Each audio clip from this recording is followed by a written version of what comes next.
e que ele passe a palavra para o nosso irmão, que seja muito bem-vindo.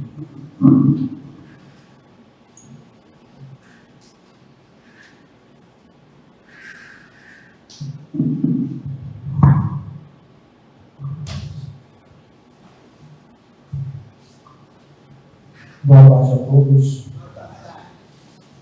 Fico muito feliz de estar com vocês nessa tarde de sábado e podermos debater e refletir sobre uma temática tão importante na ótica do Espiritismo, uma doutrina que tanto nos consola e tanto nos esclarece. Hoje nós falaremos sobre fatalidade versus livre-arbítrio, as provas como meio de aperfeiçoamento moral. Procurei pesquisar principalmente no Livro dos Espíritos e no Evangelho segundo o Espiritismo.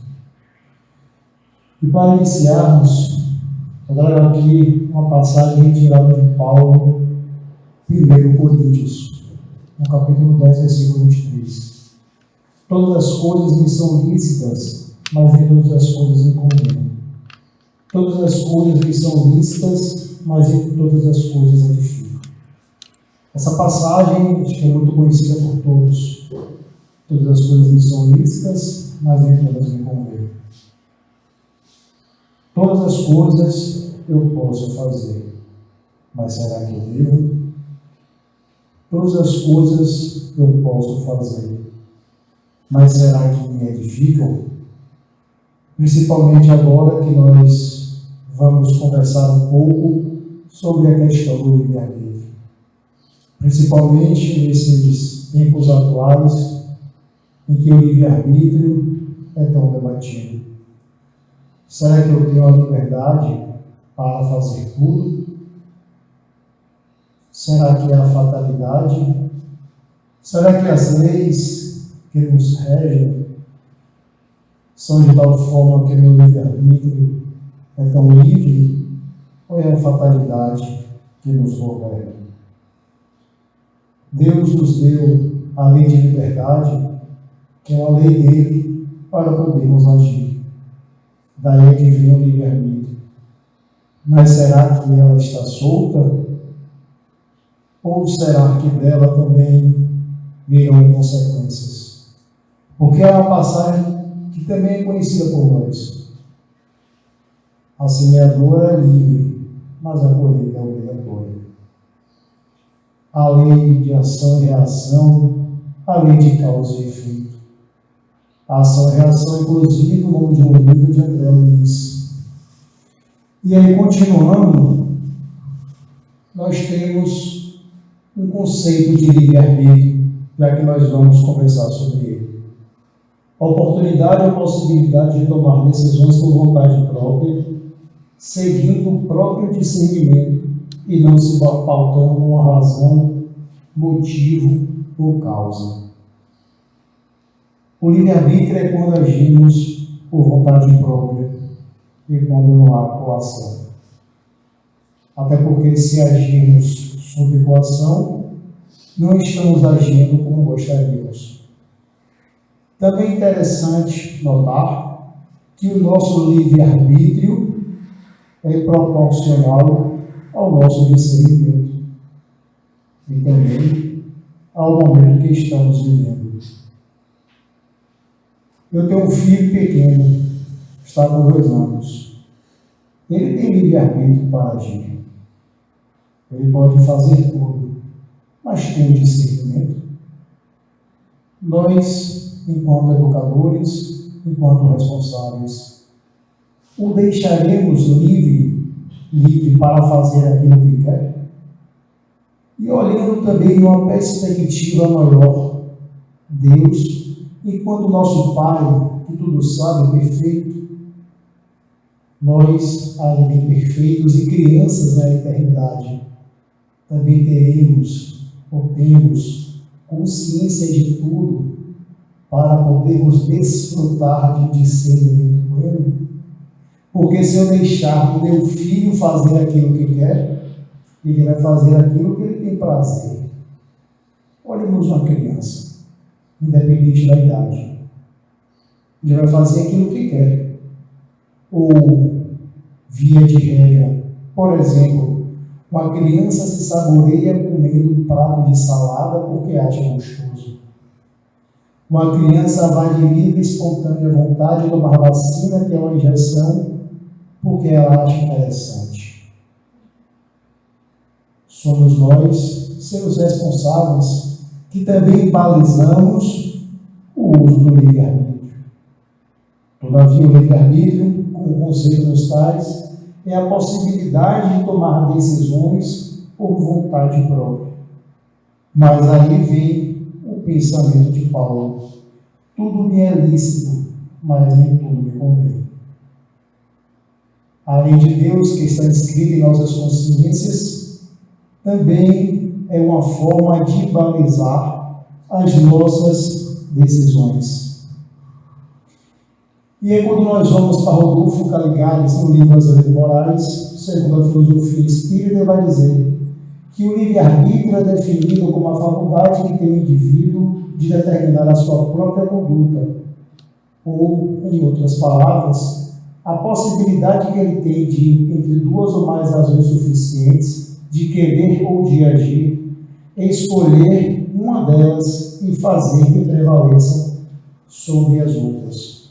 Ou seja, quando nós temos dois caminhos a seguir, nós temos o livre-arbítrio de optar entre uma delas. Quando não agimos sob coação. Quando nós temos a liberdade, temos dois caminhos. Qual deles eu vou seguir? O livre-arbítrio nos diz, por esse ou aquilo. Por isso que a todo momento somos convidados para sempre bem agir, para praticarmos a lei de amor. Um dos norteadores do nosso livre-arbítrio deve ser a lei de amor, a lei de caridade. Sempre somos convidados para bem agirmos. Todos os caminhos que nós tomamos é um convite para assim fazermos. Podíamos estar em qualquer lugar hoje, agora. Podíamos estar fazendo aquilo que queríamos, mas estamos aqui. Escolhemos estar aqui. Utilizamos o nosso livre-arbítrio. A todo momento fazemos escolhas. A todo instante. E se não estamos agindo sob coação, mas sob a nossa consciência, por que então, quando nós colhemos os frutos de nossas ações, nós muitas vezes achamos que há injustiçados, ou que nós somos injustiçados, ainda pelas nossas imperfeições. E aí, Martins Peralva, no livro Estudando o Evangelho, vai nos dizer que o livre-arbítrio é a faculdade que permite ao homem edificar conscientemente o seu próprio destino, possibilitando-lhe a escolha da sua trajetória ascensional no caminho que desejar. Todos nós sabemos que a perfeição é o nosso destino. Todos nós, um dia, há de sermos perfeitos. Jesus, quando questionado, disse que nós podemos fazer o que ele fez. Nós estamos nessa escalada crística. E aí, pelo nosso uso do livre-arbítrio, podemos fazer essa escalada estacional de forma mais rápida ou de forma um pouco mais demorada. Como fazer? Como vamos chegar? Vamos ser impulsionados ou vamos impulsionar? E eu acho interessante que, às vezes, mesmo na dor, temos caminhos a fazer. Mesmo que, às vezes, achemos que, naquele momento, escolhemos talvez o caminho não tão correto, lá na frente nós, que bom que eu escolhi dessa forma. Já que a lei de Deus nos guia, já que a lei de Deus que está escrita em nossa consciência, ela é o nosso norte. Recordo-me que quando eu era evangelizando, eu estava na minha evangelização, eu ia muito contra gosto, às vezes por ser sábado de tarde, na minha adolescência, eu queria estar em diversos outros lugares, mas não no centro, porque eu queria curtir. Eu era adolescente, meus 15, 16 anos, sábado de tarde eu queria estar numa praia, no shopping, queria estar com os meus amigos, jogando bola, videogame. Eu não queria ir para o centro. Eu era, muitas vezes, compelido a ir pela minha mãe ou pelo meu pai. Ela falava: meu filho, você vai, depois você faz as suas escolhas. Mas no período do centro, você vai para o centro. E ela mandava eu ir. Eu poderia, no caminho, desviar. Tá bom, mãe, eu vou para o centro. Bati a porta de casa, porque minha casa para o centro eram 500 metros. E no caminho eu tomava outro rumo. Mas, como eu disse que eu ia. No centro eu me divertia. E aí eu ficava até mais tarde. Naquele momento, eu ia muito revoltado. E falava: meu Deus, por que minha mãe faz isso comigo? Me obrigando a ir para o centro, eu não vou aprender nada. E é com aquela revolta no coração. Nos primeiros 10 minutos das lições, ainda com o coração meio travado. Mas depois me soltava e começava o estudo do Evangelho. E quanta coisa maravilhosa eu aprendi. E que trago comigo até hoje. Naquele instante eu podia não compreender, mas hoje agradeço a todo momento pela escolha que ela fez, porque eu não tinha ainda o discernimento que ela já possuía, que meu pai já possuía. Então, muitas vezes podemos não compreender naquele momento ou achar que mesmo que nos cause algum tipo de incômodo, não é a melhor escolha, mas quando estamos motivados pelo bem, aquele nosso uso do livre-arbítrio está bem norteado. E aí, seguindo, nós vamos no livro Obras Póstumas, Kardec vai nos dizer que os espíritos são criados simples e ignorantes, isto é, sem ciência e sem conhecimento do bem e do mal. A princípio, eles se encontram em uma espécie de infância, sem vontade própria e sem consciência perfeita de sua existência. Fomos criados todos de forma igual. Sabemos somente do nosso início, que assim fomos criados, simples e ignorantes. À medida que nós fomos evoluindo, à medida que nós fomos utilizando o nosso livre-arbítrio, nós fomos traçando a nossa caminhada, o nosso caminho. E isso é até hoje. Assim, por exemplo, é uma criança, é um bebê. Se nós formos fazer uma comparação, meu filho nasceu sem ter conhecimento de nada, sem ter uma consciência perfeita de sua existência.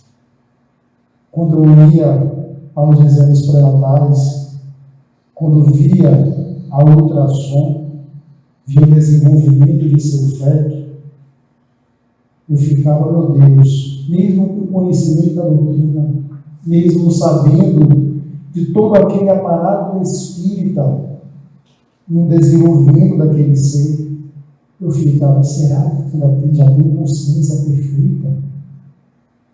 E você vai vendo o desenvolvimento de um corpo em perfeitas condições e ele nasce. Nasce apenas com seus instintos de preservação e conservação. Está com fome, chora. Está com frio, chora. Só faz chorar uma máquina de choro. Nunca vi uma coisa daquela. Até o sorriso ainda vem um pouco de choro, até aprender a sorrir.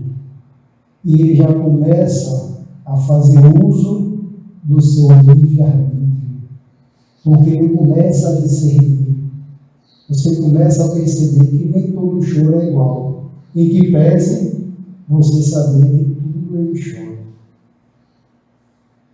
A consciência já começa a dar aqueles lampejos e começa a falar. Assim é a nossa infância espiritual. No início não temos consciência. No início nada sabemos. E aí depois ele começa a fase de falar. Monossilábico. Tudo é não, a fase do não. Aí eu fico perguntando por quê? Só fala não. E aí eu vejo, nós educamos falando não. Não pode isso, não pode aquilo, não faça isso. Porque quando ele faz o que pode, eu não falo sim.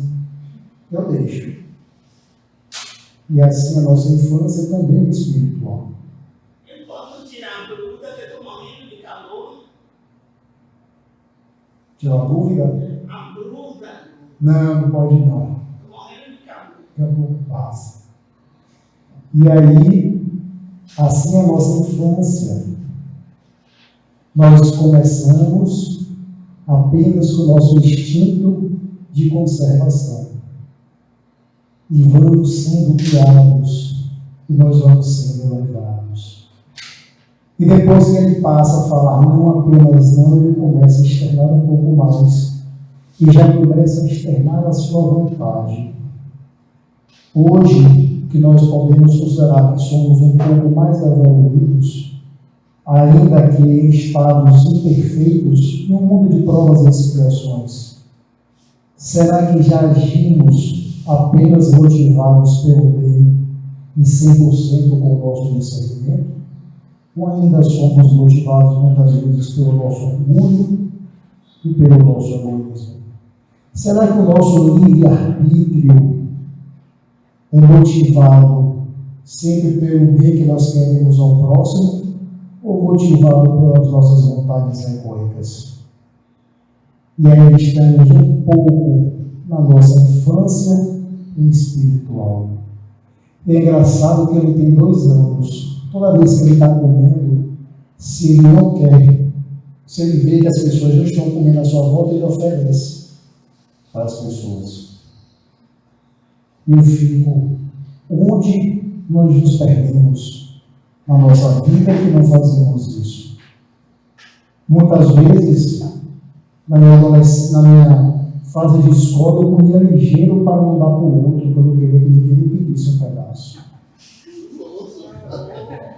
Eu falava, meu Deus, como eu agia desse jeito?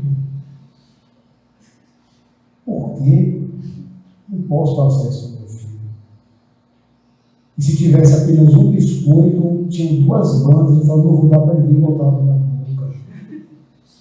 E aí quando nós ampliamos, eu estou com 2 bolsas, tem alguém passando frio, eu tenho mais em minha casa, eu dou para o meu irmão, eu faço um bom uso do meu livre-arbítrio. Eu tenho 10 pares de sapato em minha casa, tem alguém andando descalço.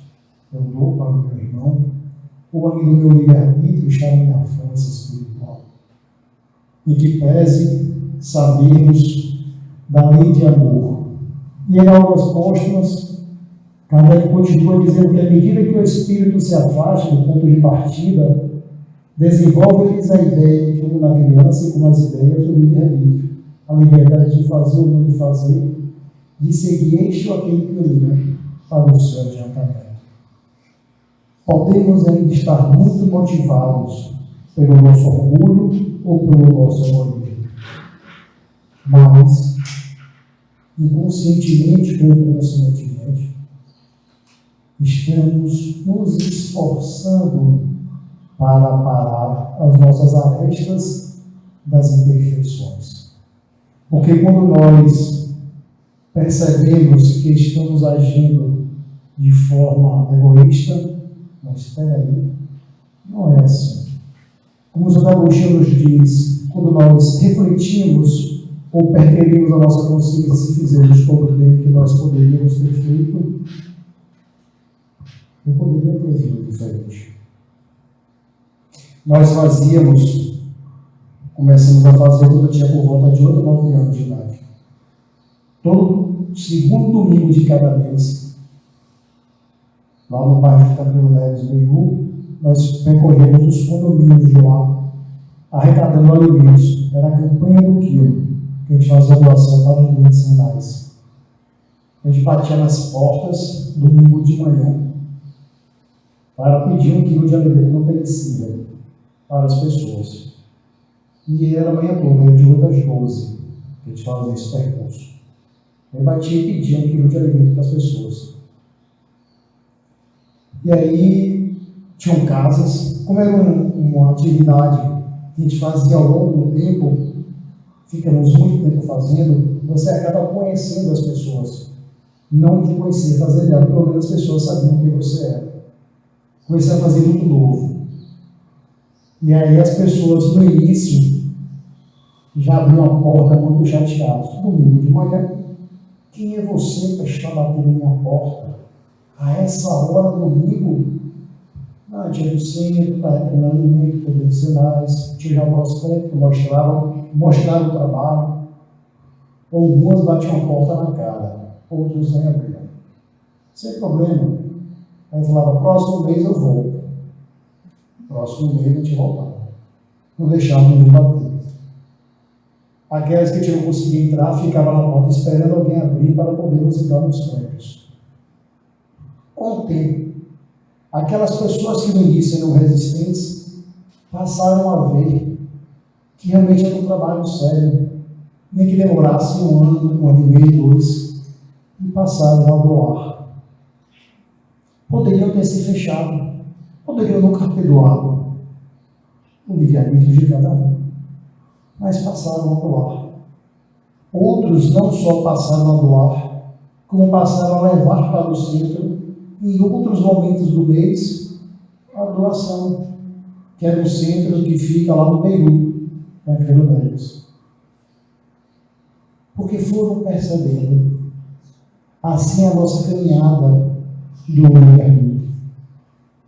As reencarnações, já que nós espíritas acreditamos na pluralidade das existências, as reencarnações, essa prova amorosa de Deus, é assim. Podemos ser resistentes no início, tropeçarmos, cairmos, levantarmos. Mas à medida que nós vamos vindo novamente, renascendo, ressurgindo, nós vamos percebendo o caminho do bem que nós temos a trilhar. Alguns desse condomínio passaram também a pegar em outros lugares alimentos para quando chegarmos, darem para nós. E acabou se tornando um trabalho muito bonito.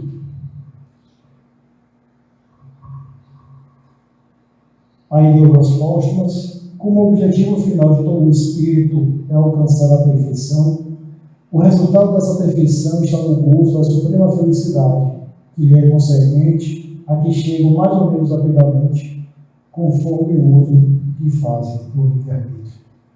À medida que nós mais bem utilizarmos o nosso livre-arbítrio, mais rápido chegaremos a essa perfeição. Mas é nós utilizarmos e nós fazermos de coração. Como diz, que a vossa mão esquerda não saiba o que dá na vossa mão direita. Mas não utilizarmos o nosso livre-arbítrio para a prática do bem de um modo falseado, ou, como falavam na época do Cristo, alardeando, mostrando para todos o bem que se fez. Porque aqueles que querem ganhar o reino de Deus na terra, assim já o alcançaram, não conquistaram os homens. É fazermos o bem de forma silenciosa, que a vossa mão esquerda não sabe o que dá a vossa mão direita. Mas se nós fizermos muito bom uso do nosso livre-arbítrio, evitaremos muitas dores, evitaremos muitos percalços, alcançaremos a senda da nossa evolução. Essas questões morais, esses conflitos morais, muitas vezes que nós passamos, é pelo uso que nós fazemos do nosso livre-arbítrio. E no livro Céu e Inferno, na segunda parte, no capítulo 3, que foi a mensagem do Clara Rivière, ela fala: o livre-arbítrio foi dado por Deus a todas as almas, isto é, a faculdade de progredir. A todos deu a mesma inspiração. E é por isso que o sofrimento atinge mais de perto os seres lados da terra do que geralmente se pensa. Algumas vezes as pessoas pensam: Deus privilegiou um em detrimento de outros. Deus deu mais bom uso do livre-arbítrio a uns do que a outros. Quando em verdade, Deus deu oportunidade a todos. Todos nós temos diariamente essa oportunidade. Desenvolvia um trabalho, já falei algumas vezes, voluntário no presídio. A gente tem contato com muitas pessoas. E aí, em alguns desses contatos, eu conheci alguns detentos que na época falavam assim: doutor, me redimi. Eu agora me ressocializei à sociedade. Sou homem bom. Vou trabalhar, quero ter diminuição de minha pena, vou voltar. Aí eu perguntava: de fato você se redimiu? De fato você se arrependeu? Está apto, pronto para voltar? Aqueles mais sinceros falavam assim: doutor, que nada, é uma questão de oportunidade, eu vou voltar. Se eu não achar nada de oportunidade, eu vou voltar a roubar.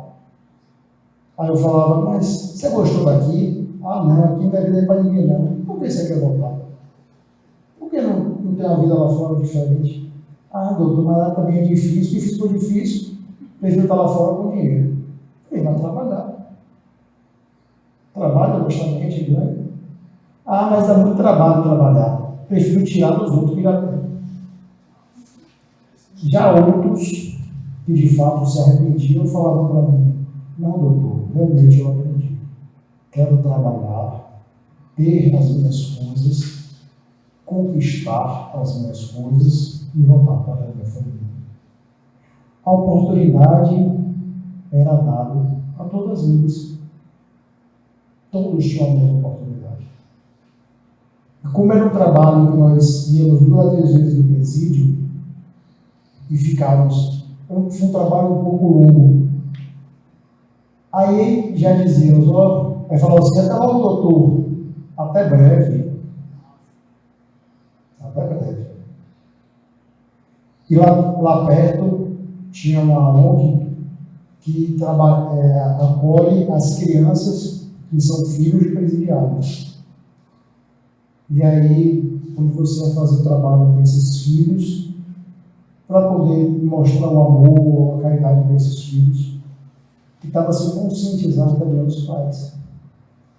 Mas a oportunidade, porque a lei, em tese, na teoria, é imparcial, não olha para quem. A lei é para ser aplicada, mas a oportunidade é dada a todos. Como disse, Deus dá o livre-arbítrio para todos. Ele não vai dar mais livre-arbítrio para um do que para outros. Ah, mas tem uns que não podem utilizar. Aí vamos para a lei de causa e efeito. O que eu faço do livre-arbítrio que Deus me deu? Toda ação é uma reação. Se eu empurro uma parede, ela me empurra de volta. Se eu como demais, eu vou passar mal. Então, toda ação tem uma reação. É a lei de responsabilidade. Ela vem atrelada à lei de livre-arbítrio. Rodolfo Caligari vai dizer que a liberdade é a faculdade que permite ao indivíduo decidir ou agir conforme sua própria vontade. Desta forma, o homem é, por natureza, dono de si mesmo, isto é, tem o direito de fazer tudo quanto achar conveniente ou necessário à conservação e ao desenvolvimento de sua vida. Essa liberdade, porém, não é absoluta. e nem poderia ser, pela simples razão de que, convivendo em sociedade, o homem tem o dever de respeitar esse mesmo direito em cada um dos seus semelhantes. Porque o livre-arbítrio está na lei de liberdade. Nós temos liberdade para agir, mas não confundamos. Temos também o dever de respeitar. E aí eu volto para Paulo. Tudo me é lícito, mas nem tudo me convém. Tudo me é lícito, mas nem tudo me edifica. Posso fazer tudo, mas será que eu devo? Será que eu tenho o direito de desrespeitar o direito de meu irmão, de meu próximo? Eu agora tenho a responsabilidade de educar o meu filho.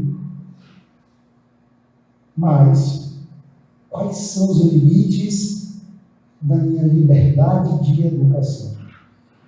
Kardec vai nos dizer que a educação é o cultivo de bons hábitos. Ele, enquanto espírito, traz hábitos de outras reencarnações. Então eu tenho que aprender a cultivar bons hábitos agora, para poder contrapor os maus hábitos que ele traz. A liberdade que me é dada era para fazer bom uso, porque a lei de livre-arbítrio, a lei de liberdade, é para bem praticar, é para bem usar. O vício que as pessoas normalmente falam, nós fazemos o planejamento reencarnatório para quem está. Quem tem essa condição, faz o seu planejamento reencarnatório, mas não coloca no planejamento ser viciado.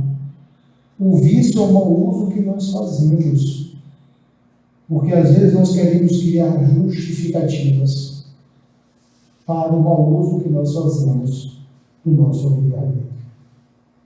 Nós arranjamos tempo para tudo, para ficar 1 hora no WhatsApp, 1 hora no Instagram, 2 horas e meia no Facebook, mas não temos tempo de ficar 20 minutos fazendo o Evangelho.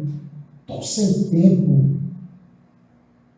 Qual o tempo que nós estamos utilizando para cada prioridade de nossas vidas? E aqui um pequeno gráfico que mostra o seguinte. Na linha vertical, são os fatos aleatórios de nossa vida. Para quem acredita que não há livre-arbítrio, mas apenas fatalidade, a vida é só fatalidade, ou seja, Deus determinou tudo, não nos deu livre-arbítrio. Já na linha horizontal, são as escolhas individuais. Para quem acha que a lei de liberdade ela é plena e 100%, a vida é de eterno gozo. Estamos sempre utilizando a lei de liberdade. Quando, em verdade, a nossa vida não é uma linha linear. Nós temos o livre-arbítrio, mas não de forma absoluta. Porque se assim fosse, é igual eu dar, por exemplo, para meu filho uma faca, deixar ele livre para fazer o que quiser.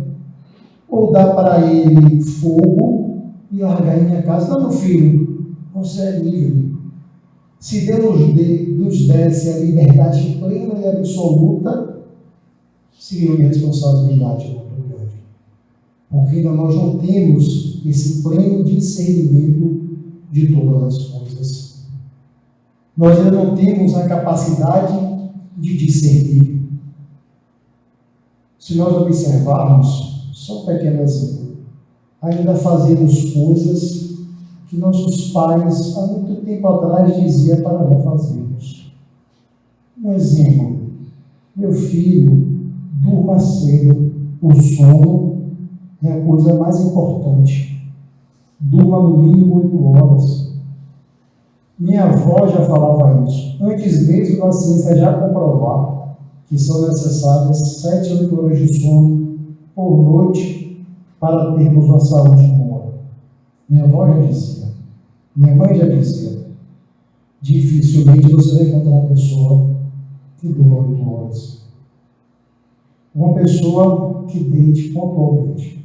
Minha mãe falava, meu filho, depois de cada refeição, escove os dentes, não coma e beba junto, porque atrapalha a digestão. Coisa simples. Mas, até hoje, essas coisas simples eu ainda me pego não fazer. Ah, filho, mas isso é coisa besta.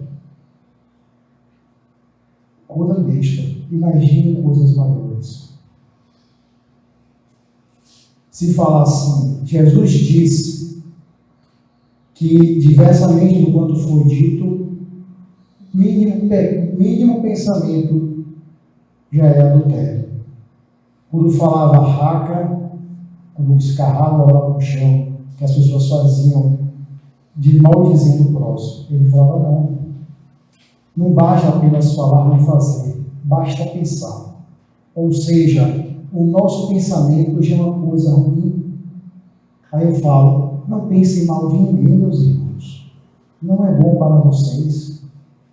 A partir de hoje, ninguém mais vai pensar mal de ninguém, que é ruim. Pronto, basta. O uso do livre-arbítrio, porque ainda nós somos imperfeitos. Estamos numa senda evolutiva.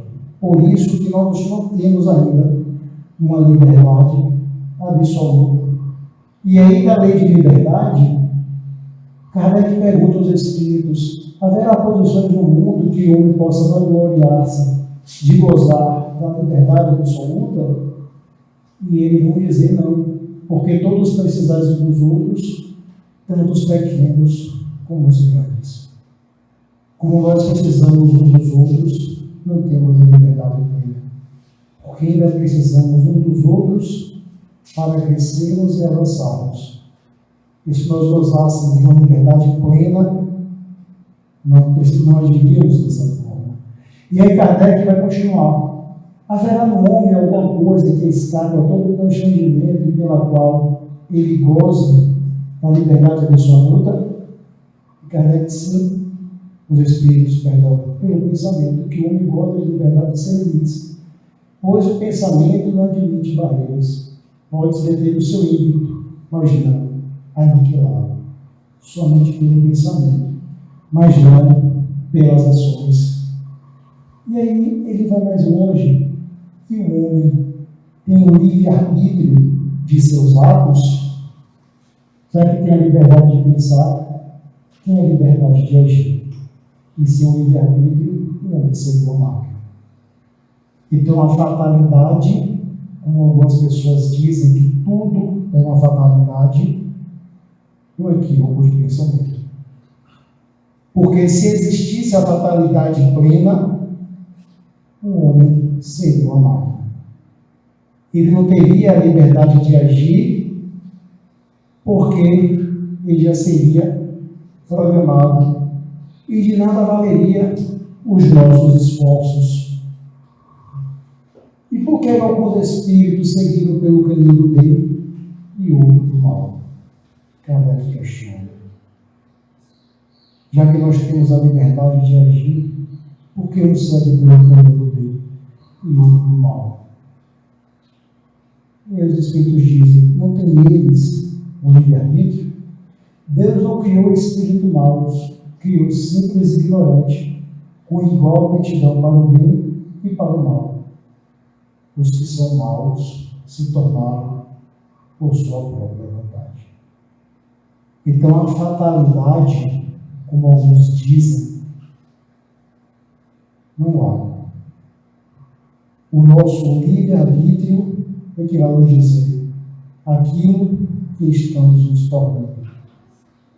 O nosso avanço nas questões da moralidade.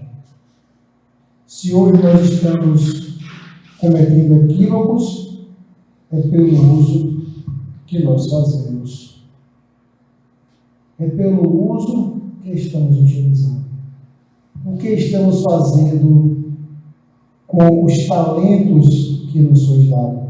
Aí eu lembro muito da passagem dos talentos, da semeadura, que o homem saiu a semear, jogou semente no terreno pedregulho, e ali não frutificou. E jogou a semente no terreno pouco arenoso, ali frutificou um pouco, mas não criou raízes muito profundas, então logo a árvore morreu. Depois jogou as sementes numa terra mais fértil, e ali criou raízes profundas, e a árvore cresceu e prosperou. Então, quais os terrenos que nós estamos jogando as sementes do nosso livre-arbítrio? Com o conhecimento que nos é dado, todo esse capital de conhecimento que o Espiritismo nos dá. O que eu tenho feito com ele? O que eu tenho feito com tudo que Deus nos possibilita? Kardec pergunta: e desde o nascimento goza o homem de livre-arbítrio? E ele diz: a liberdade de agir, desde que haja vontade de fazê-lo. Nas primeiras fases da vida, a liberdade é quase nula. Desenvolve-se muda de objeto com o desenvolvimento das faculdades. E à medida que nós vamos tendo mais conhecimento das coisas, mais responsabilidade nós vamos adquirindo. E é um caso interessante que eu conto que lá já estou me cobrando ser mais caridoso, já estou me cobrando que eu ame mais, já estou me cobrando que eu acabe com o meu orgulho. Não, mas isso não é bom. Está sendo uma pessoa melhor. Aqui não dá muito trabalho. Eu vou parar de ler, porque aí, se eu não conheço, eu não me cobro. Se eu não me cobro, eu fico de boa. Então, assim é mais fácil. Já que a quem muito é dado, muito é cobrado, se não me é dado nada, não me cobro nada. Não leio, não conheço, desconhecendo, não sei. Então, só não sei. Aí começou a faltar a evangelização. Começou a parar de ir. Aí eu cheguei para o evangelizador, para Dilton na época, para Dilton. Rapaz, está faltando aí, ó. Disse que não vai me imaginar. Por quê? Eu fui conversar com ele. Ele disse que está sabendo demais, está se cobrando demais, não quero ficar melhor. Aí ele começou a ligar para ele, começou a conversar. Aí ele: rapaz, não é assim não, veja bem e tal. Passou o tempo e depois parou de ir, simplesmente não foi mais.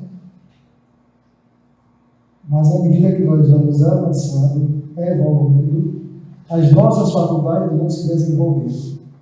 Então não é mais permitido, entre aspas, não é mais, permissão não é a palavra correta, mas na falta de uma melhor, a gente diz isso aqui, não é mais permitido a adultos agirem como crianças, quando está em pleno desenvolvimento de suas faculdades. Porque quando nós vamos avançando, como os Espíritos nos dizem, à medida que nós vamos evoluindo, nós vamos também aperfeiçoando o nosso livre-arbítrio. No tocante às provas morais e às tentações, o espírito conservando o livre-arbítrio quanto ao bem ou ao mal é sempre senhor de ceder ou de desistir. Nós sempre somos senhores de nós mesmos. Por isso que a fatalidade, como comumente nós conhecemos, não prevalece. Não prevalece. O destino já está escrito. É assim mesmo, tem que ser e acabou. Nós somos senhores de nós mesmos. Nós temos o poder em nossas mãos para cedermos ou para desistirmos das atitudes. Cabe a nós fazermos, cabe a nós decidirmos, cabe a nós traçarmos as nossas vidas. Mas já me disseram que não. Deus não criou máquinas. A nossa programação, filho, a nossa programação. Mas a todo momento nós podemos reescrever a nossa história. Há questões pelas quais nós temos que passar, mas a forma como isto se dará, caberá a nós. Tem vezes que nós temos que passar por uma situação muito dolorosa, mas pelo bom uso que nós fazemos, amenizamos.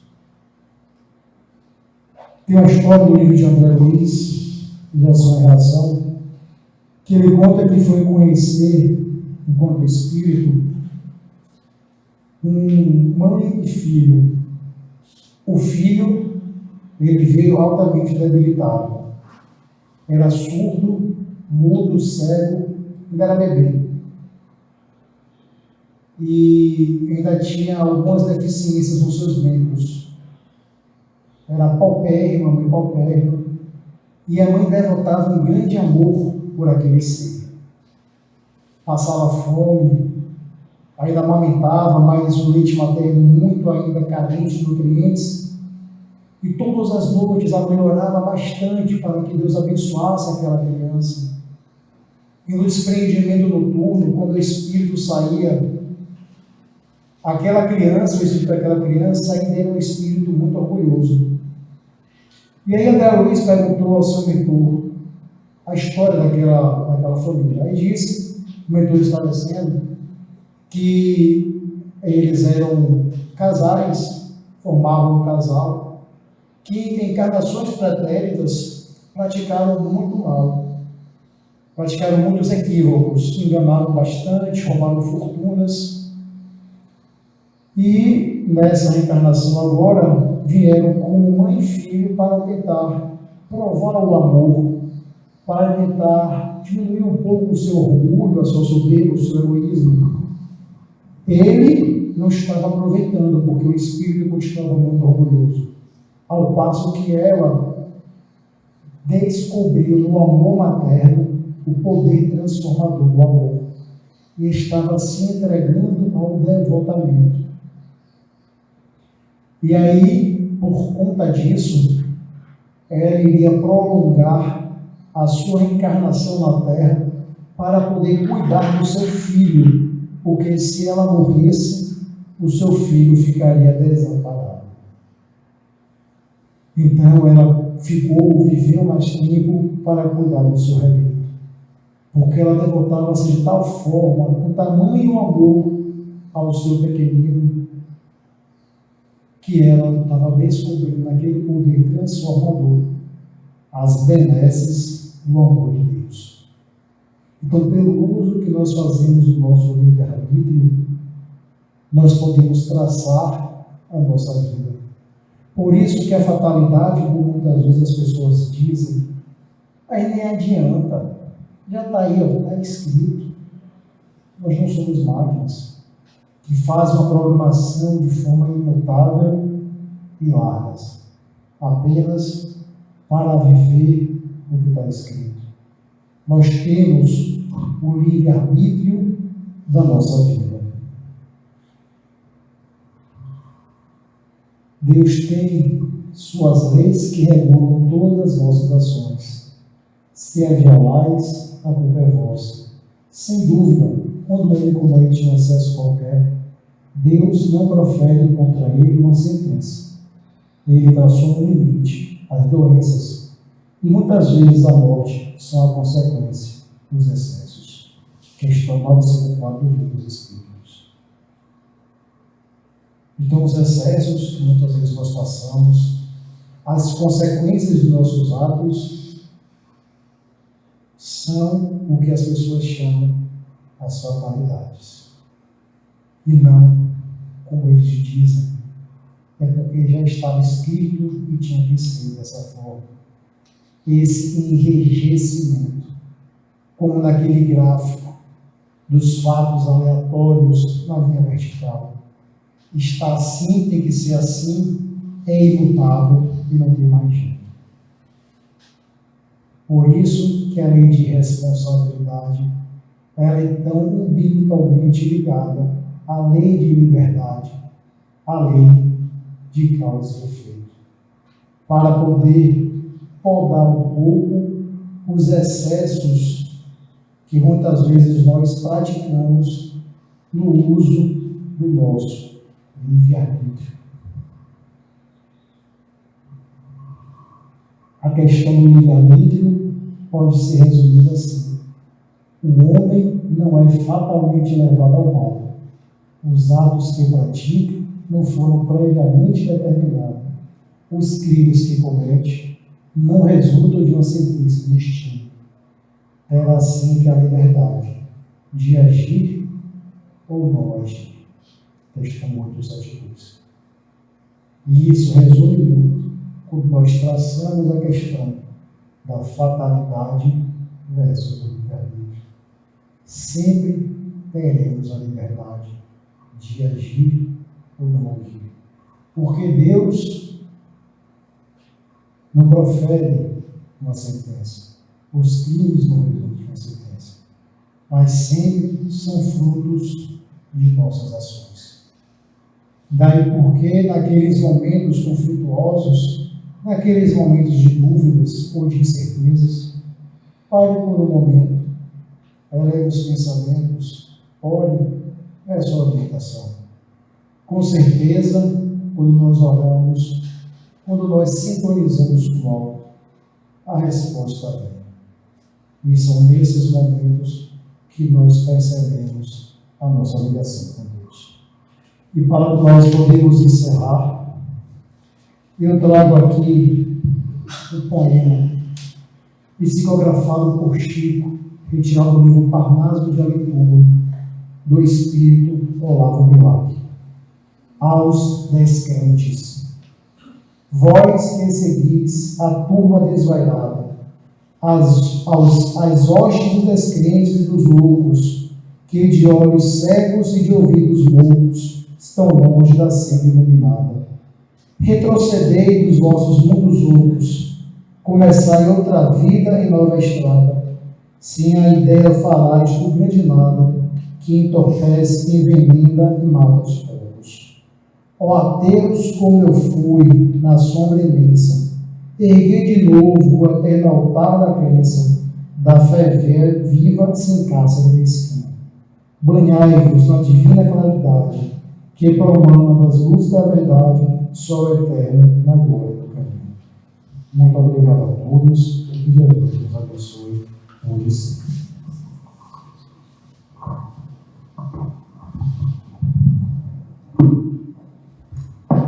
Muito obrigada a você, Felipe. Que a Deus te ilumine, te abençoe você e sua família sempre. E volte sempre, viu?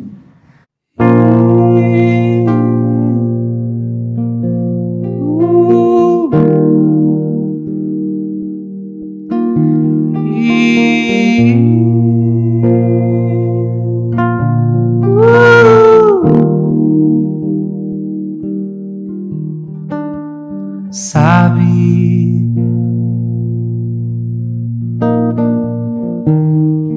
você é minha paz, o meu sossego, a minha fortaleza, meu companheiro, fonte de me elevar. Sabe, você é minha sorte, o meu destino, a minha sintonia, o meu caminho, força de continuar. Sabe, você é o farol, a linha reta, a conciliação, a medida certa, o alimento e a razão. Transcende a tudo que há no mundo, reformador de almas, a absolvição, espelho da santidade, a excelência, o compromisso, o despertar da vida, outra dimensão. Hálito de Deus, imperador dos mansos, guia modelo da perfeição, rio de água que não termina, marco do bem, a redenção, álibi do tempo que se renova, traço de luz que não vai findar, âmago da fé, plena consciência, o alento, a cura, o amor é a cura, o amor é a cura, o amor é a cura, o amor é a cura.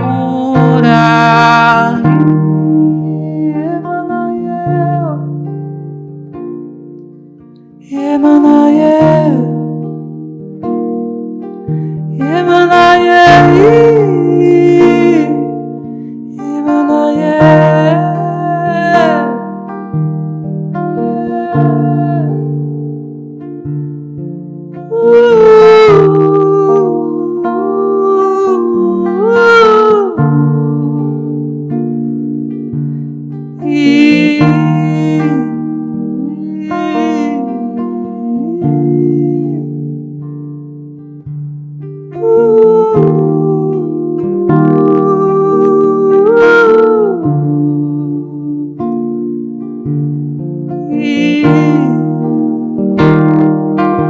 o amor